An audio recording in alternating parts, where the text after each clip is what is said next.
You see the way whenever we pan the camera on Bo, he looks like an unhappy guy, and if I'm another team, I'm thinking they've got an unhappy guy there. I'm going to lowball them. A long career with the Toronto Blue Jays for Bo Bichette will also not be happening. First and foremost, I mean, I want to win. That would be the number one priority for me if I was choosing a team, and, you know, the Giants obviously are committed to that, so.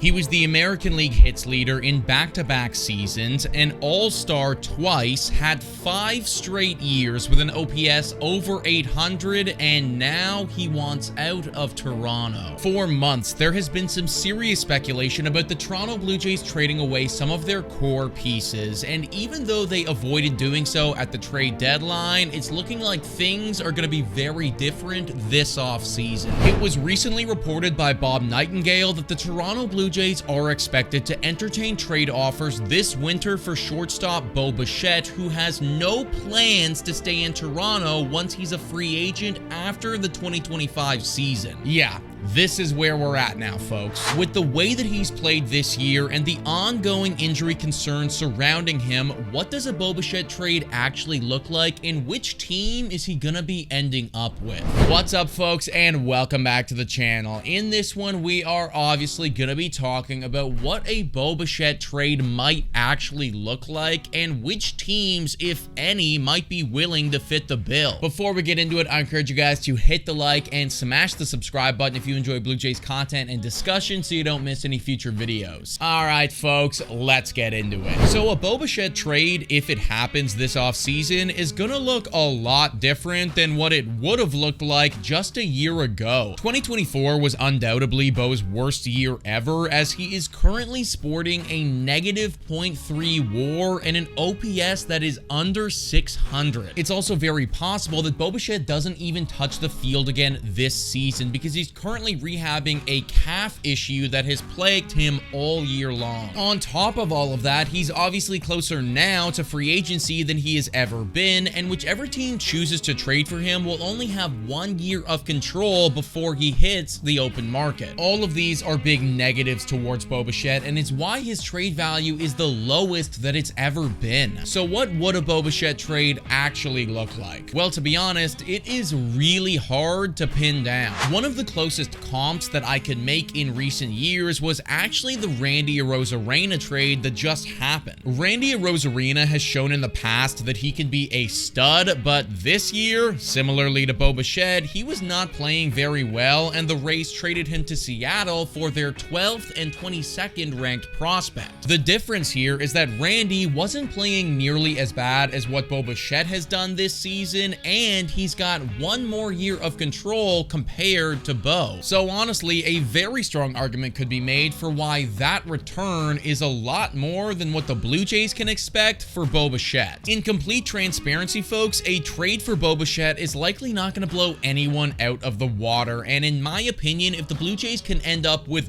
1 top 10 prospect from whichever team chooses to buy Bo Bichette, that should be considered a W. Now, looking at some potential landing spots for Bo Bichette, we do have some usual suspects here. Whoa, time for your daily Betway breather. A quick reminder that the best place to bet is on Betway. Must be 19 years of age or older to play. In collaboration with iGaming Ontario, please bet responsibly. Now, back to the content. Sportsnaut lists the LA Dodgers as a strong contender, saying Willy Adames will likely be the first shortstop the LA Dodgers target, but Bo Bichette does offer some appeal as a secondary option. He'll bring far less value defensively, but a healthy Bichette could significantly improve the Dodgers lineup. Plus, Los Angeles might see the benefit in only being committed to him for 1 season. On top of LA, I think that Seattle could also make a lot of sense. The Toronto Blue Jays have had a very good trade relationship with the Seattle Mariners in the past, and we know that they are a team that's desperately looking for hitting wherever they can get it. If Ross Atkins can sell them on the potential of a Bo Bichette bounce back, then a trade could make sense for both parties. Ultimately, Bo Bichette has put the Toronto Blue Jays in a very tough spot right now because they're going to have to trade him at his lowest possible value. As a fan and somebody who owns Bo Bichette's jersey, it's going to be really tough to see him go.